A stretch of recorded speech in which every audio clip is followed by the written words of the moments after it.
Kamusta po mga kapatid? Ako nga po pala si Pastor Joseph Losloso. Yes, isa po akong pastor. I am serving the Lord for almost 17 years. At 3 years na po ako nagpa-pastor sa isang maliit na simbahan. At glory to God dahil ginagamit po tayo ng Panginoon doon. At nakaka-bless na ang sarap magpagamit sa Diyos. Pero alam niyo po ba, bago ko po nakilala ang Panginoon, ako po ay rebelde sa Diyos. At galit po ako sa Diyos dahil nga po ako po ay pinanganak po ako na may kapansanan. Meron po akong tinatawag na retinitis pigmentosa. Kung familiar po kayo sa retinitis pigmentosa, ito po ay night blindness. Kung saan paggabi na po, hindi na po ako nakakita. Maliban na ako may ilaw. At yung aking pong paningin, hindi po ganun kalawak ang nasasakop. Hindi po katulad ng normal na malawak po yung nakikita. At habang ako'y lumalaki, nakikita ko yung disability ko na sabi ko bakit yung iba normal, nakapaglaro sila sa gabi, nagagawa nila yung mga gusto nila, pero ako hindi, nakasulok lang ako. At madalas nauumpog ako, nadadapa ako, at madalas pinagkakatawaan po ako. At nung ako po yung nag-aaral, ako po yung naging produkto ng bully.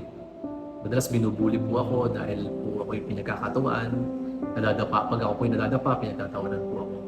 At isang araw, may isa pong siga na ako po ay binuli sa school po namin.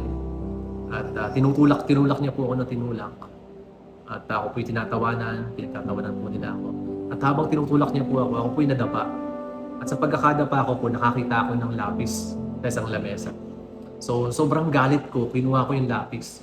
Tapos alam po ang ginawa ko, pinagkasaksak ko po ng lapis yung nambubuli po sa akin. Hindi ko po siya tinigilan hanggang hindi po siya umiiyak. At nung umiyak na siya, nakita ko yung mga nasa paligid na tumatawa sa akin, bilang tumigil. At dun po yung oras na po na yon na nagkaroon po ako ng kaisipan na dapat ganito pala yun. Kung masama ang ginagawa sa'yo, dapat maging masama ka din. At po yun po yung panahon na nagtanim na po ako ng galit. Hindi lang po sa Diyos, maging po sa aking kapwa. So lahat po na nang bubuli sa akin. So kung paano po nila ako ginagawa ng hindi maganda, ginagantihan ko po sila ng gano'n. At minsan masigit pa. At nung dumating po ako sa high school, na-involve po ako sa gang sa school po namin kasi nung nag-aaral po ako ng high school, ay usong-uso po yung gang sa school. So pag wala kang gang, madalas mas lalo kang bubulingin. So para hindi ako masyado mabuli, nag-involve po ako sa gang. At doon po sa gang, natuto po ako ng maraming bisyo.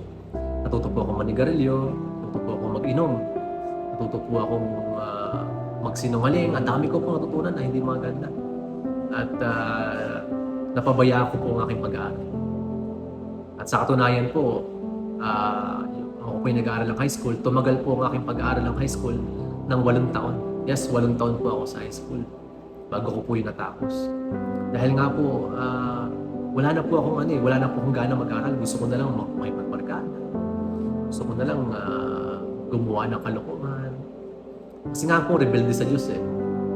Lahat ng ayaw na gusto ng Diyos, ayun po hindi ko ginagawa. Lahat ng ayaw ng Diyos, yun po yung gusto kong gawin. Ngayon po, hanggang sa lumalalim po yung aking po mga kasalanan at natuto na rin po ako mag-drugs. Dahil napabarkada po ako sa mga mapepera at tinuruan po nila ako gumamit ng iba't ibang klase ng drugs, marijuana, at iba't ibang klase pa ng droga. At nung una ko natikman to, medyo hindi ko gusto. Pero habang tumatagal, nagugustuhan ko na kasi parang ramdam ko, kahit may disability ako, hindi ko na napapansin eh. Parang pakiramdam ko eh. Normal ako, kaya ko lahat. Matalino ako, magaling ako, yun ang pakiramdam ko. Parang walang problema. So hanggang sa lumalalim na po yung bisyo, nalulung na po ako doon, nalulung na ako sa barkada. At nalaman na ng mga magulang ko na hindi na pumapasok. At doon na po nagulo yung buhay ko. Doon na po yung pakiramdam ko na parang, ang pakiramdam ko nasa dilim ako at di ko alam po saan ako pupunta. At biglang nagtanong na po ako sa Diyos, Panginoon, ano po ba yung layunin mo sa buhay ko? Bakit po ako narito sa ganitong sitwasyon? At isang araw, ang aking pong kapatid, ang aking pong ate, in-invite po ako sa church. Ngayon po, nung matagal na po ako in-invite ng aking ate, sa katunayan po, hindi po ako sumasama. Ayoko po sumama. Kasi galit nga po ako sa Diyos eh. At saka hindi po ako naniniwala sa Diyos. Ngayon, ako po ay in-invite niya at nagulat po siya, agad-agaran po ako sumama. At nung sumama po ako sa church po, at pagpunta ko po doon, nakita ko nagkakantaan yung mga tao, binabati po ako, parang masaya-saya nila.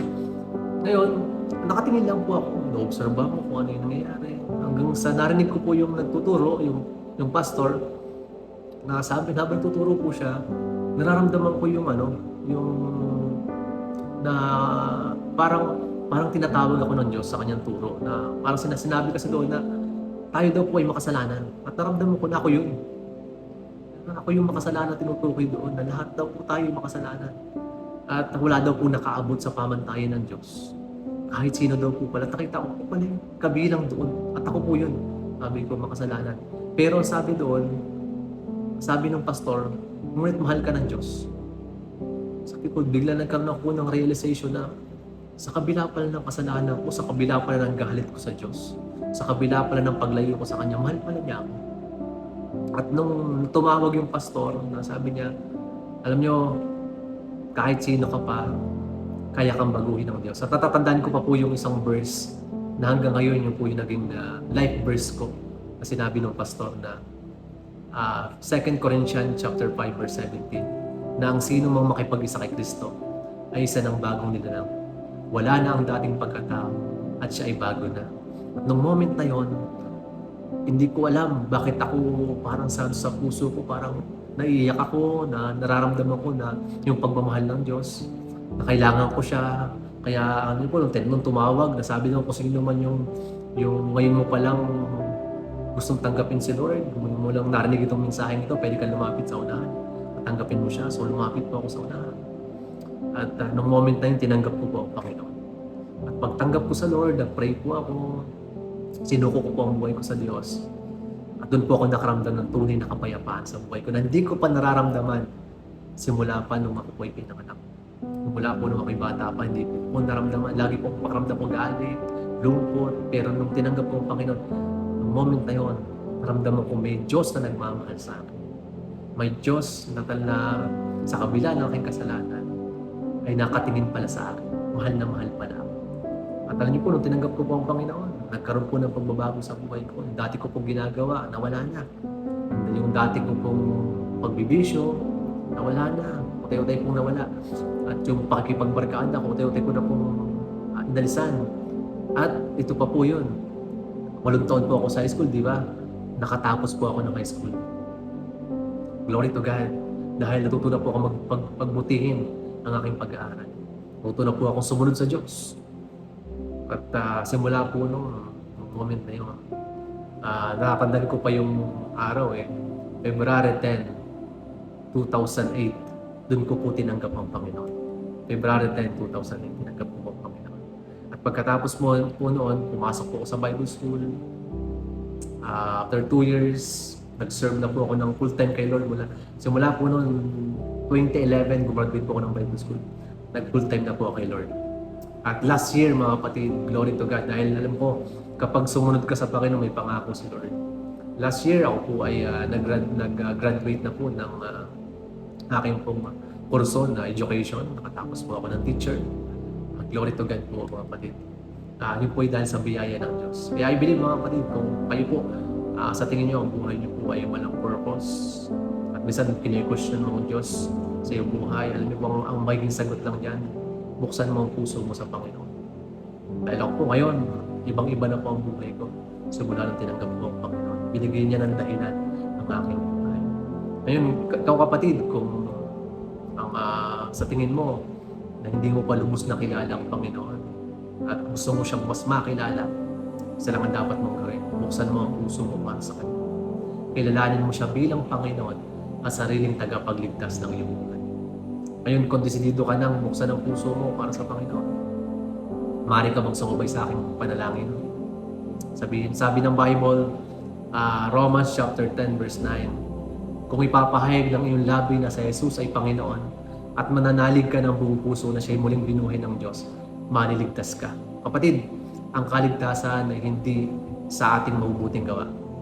Sabi ng Bible, sabi po sa Ephesians chapter 2 verse 8 to 9, dahil sa kagandahang loob ng Diyos. tayo'y naligtas. Tayo po'y naligtas dahil sa ating pananampalataya sa Panginoong Hesus. Hindi ito bunga ng ating mabubuting gawa upang walang maipagmalaki ang sino man. Kapatid, hindi po ito magagawa natin, kundi magagawa lang po ito ng Diyos. He is the way, the truth, and the life. Siya lang po ang daan para tayo po ay maligtas. Sabi nga po ng isa pang verse sa Bible, sabi po sa Gawa chapter 4 verse 12, walang ibinigay na pangalan sa silong ng langit, kundi ang pangalan ng Panginoong Hesus lamang. Sa ikaliligtas po natin. Yeah.